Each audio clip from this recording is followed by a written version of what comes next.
ابھی next question ہے، ہمارے معاشرے میں عوام الناس کی اکثریت یہ سوال پوچھتی ہے کہ عام غسل اور غسل جنابت میں کیا فرق ہے؟ مزید یہ کہ اگر ہم غسل کو سنت کے مطابق ادا کریں تو کیا ڈائریکٹ نماز پڑھ سکتے ہیں یا پھر نماز پڑھنے کے لیے الگ سے وضو کرنا پڑے گا؟ دیکھیں یہ بڑا کرٹیکل سوال ہے، یہ اکثر لوگ کرتے ہیں. میں نے وضو، غسل، تیمم، استنجا، حیض و نفاس کے مسائل، اس پہ 42 مسئلہ ڈیٹیل ریکارڈ کروایا تھا آلموسٹ 7 سال پہلے. اس میں نے بتایا تھا سورۃ المائدہ میں سٹارٹ کے اندر ہی وضو کا طریقہ آیا ہے کہ چہرے کو دھویا جائے، اس کے بعد دونوں ہاتھ کونیوں تک، پھر سر کا مسح اور پاؤں کو دھویا جائے. بل یہ پاؤں کے مسح والا اختلاف بھی ہے اپنی جگہ. المصنف ابن ابی شیبہ میں موجود ہے کہ اکرمہ جو تابعی تھے ابن عباس کے شاگرد، وہ پاؤں پہ مسح بھی کر لیتے تھے.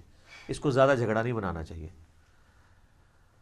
تو یہ وضو کا طریقہ قرآن کے اندر ہے. بخاری مسلم میں درجنوں احادیث ہیں، بلکہ مسلم شریف کے اندر تو 1000 سے زیادہ احادیث ہیں وضو، غسل، نماز اور طہارت کے مسائل کے اوپر. 1000 سے زیادہ. لیکن یہ آپ کو کہتے ہیں جی وہ وضو کا طریقہ تو امام حنیفہ نے بتایا ہے، وہ تو احادیث کے اندر موجود ہے.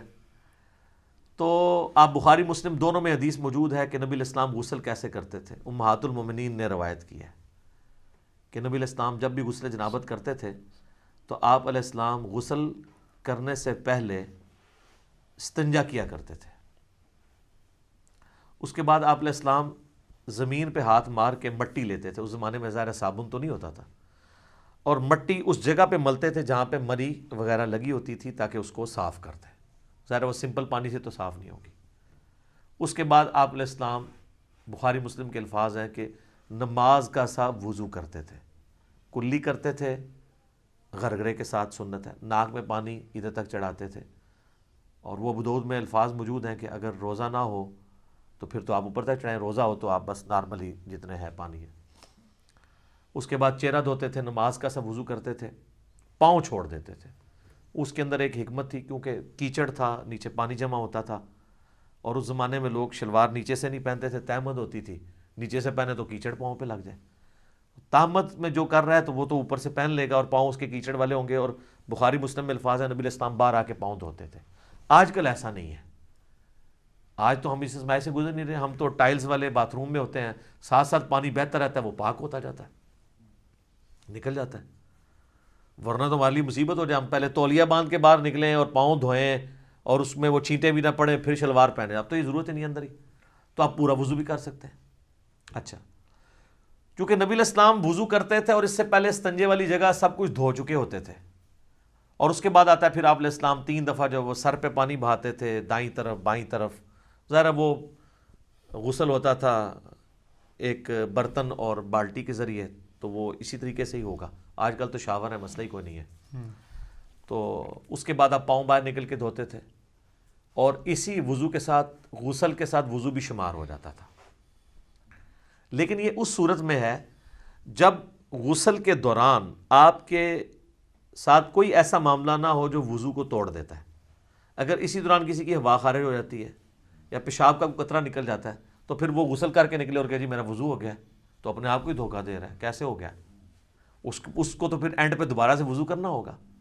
یا اسی دوران اگر شرمگاہ کو ہاتھ لگ جاتا ہے، اگرچہ اختلافی مسئلہ ہے لیکن کبھی دلائل اسی طرف ہے کہ نیکڈ اگر شرمگاہ کو ہاتھ لگ جائے، یعنی ڈائریکٹ پردے میں حائل ہو کے لگے وہ تو کوئی مسئلہ نہیں، ڈائریکٹ لگ جائے تو اس کا وضو ٹوٹ جاتا ہے. تو اس میں بہتر یہی ہے کہ احتیاط اسی میں ہے کہ آپ اینڈ پہ دوبارہ وضو کر کے ہی باہر نکلیں، کیونکہ بعض اوقات ہاتھ لگ ہی جاتا ہے اور اتنا دھیان بھی نہیں رہتا اس طرح کے معاملات میں. لیکن اگر یہ سارا معاملہ ہے تو کوئی مسئلہ نہیں ہے، پھر تو آپ کا وضو اور غسل اکٹھا ہی ہوگا، آپ کو دوبارہ وضو کرنے کی ضرورت نہیں ہے. مثلا آپ کو تالاب میں کوئی پھینک دے، دھکا بھی دے دے اور غوطہ بھی آ جائے تو ساتھ ہی سارا غسل اترے. سب سے آسان جو غسل ہے نا تالاب میں، 1 منٹ بھی نہیں چاہیے تالاب کا غسل کرنے کے لیے، آپ کو سیکنڈز میں غسل ہوتا ہے، کوئی پورا جسم دھل جاتا ہے. ٹھیک ہے. اچھا، اگلے زمانوں میں لوگ کپڑوں سمیت غسل کیا کرتے تھے، یعنی ایک لنگوٹا باندھ کے، پورا نہیں، جب کبھی اوپن جگہ پہ نہانا ہوتا تھا. آج کل بھی ایسے ہی ہوتا ہے. تو لیکن آج کل چونکہ باتھ روم ہے تو ہمیں ضرورت نہیں ہے. باقی دریا ایریا میں ابھی بھی آپ دیکھیں جوڑوں کے جو گیسٹ ہیں وہ لنگوٹا باندھ کے کر رہے ہوتے ہیں، وہ تو نیچے وہ باندھنا پڑتا ہے، ادروائز تو پھر ظاہر ہے وہ شرم و حیا والا ایشو ہو جاتا ہے. تو پھر اگر ایسی صورتحال ہوگی تو اگر کوئی وضو کے توڑنے والی چیز نہیں ہوئی تو آپ غسل کے بعد آپ کا وضو شمار ہو جائے گا، غسل جنابت ہو جائے گا۔ کئی شادی شدہ لوگ ہیں ان کو بالکل غسل کا طریقہ نہیں پتہ، ٹھیک ہے، اور ان کو بالکل پتہ ہی نہیں۔ باقی رہا عام غسل بھی سنت کے مطابق ہی کرنا چاہیے۔ عام غسل ویسے کون سا ہوتا ہے؟ وہ تاری لانا ہے جڑا گرمی دور کرنے واسطے، وہ غسل تو نہیں ہوتا، وہ تو خالی تاری لگانا ہے۔ ہر غسل سنت کے مطابق ہی آپ نے کرنا ہوگا۔ اگر عام غسل سے مراد آپ نے صحیح بخاری مسلم میں حدیث ہے کہ جمعے کا غسل کیا جائے، اور مسلم میں الفاظ ہیں کہ ہفتے میں ایک دن غسل کیا جائے، تو وہ سنت کے مطابق ہی کرنا ہوگا۔ یا عید کے اوپر غسل کرنا سنت ہے تو سنت کے مطابق ہی کرنا ہوگا، ٹھیک ہے۔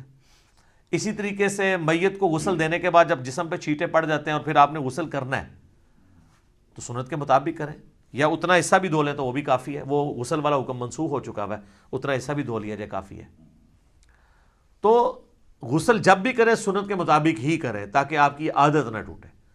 بل عام غسل آپ جس بھی طریقے سے کر لیں گے ظاہر ہے اس میں تو پھر کوئی ایسا ایشو نہیں ہے، آپ جب کر کے ازائے وضو پہ جب پانی بہہ جائے گا تو خود بخود آپ کا وضو ہو جائے گا، بشرطے کہ اس دوران کوئی وضو توڑنے والی چیزیں نہ ہوں۔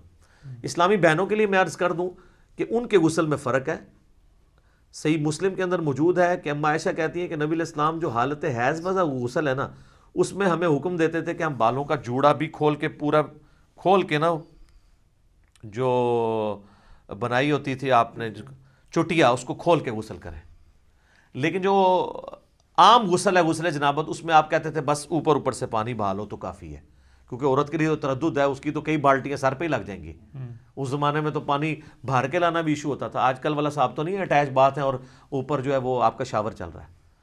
تو اسی والے سے وہ سیدہ عائشہ کے پاس کچھ تابعین آئے بھی تھے، وہ مانتے ہی نہیں تھے کہ جی آدھی بالٹی سے کیسے غسل ہو سکتا ہے۔ تو عائشہ ان کے سامنے آدھی بالٹی لے کے گئی، پردے میں موٹے کپڑے میں، اس وقت ظاہر اٹیچ باتھ کپڑے والے ہی ہوتے تھے، ٹوائلٹس گھروں میں نہیں ہوتے تھے، گھروں کی چھت پہ ہوتے تھے یا باہر زمین میں، لیکن باتھ روم تو گھر کے اندر ہوتے تھے کیونکہ اس میں بدبو والا نہیں، پانی بہہ جاتا ہے۔ وہ کہتے ہیں جی سیدہ عائشہ نے غسل کر کے دکھایا، بخاری مسلم میں آتا ہے۔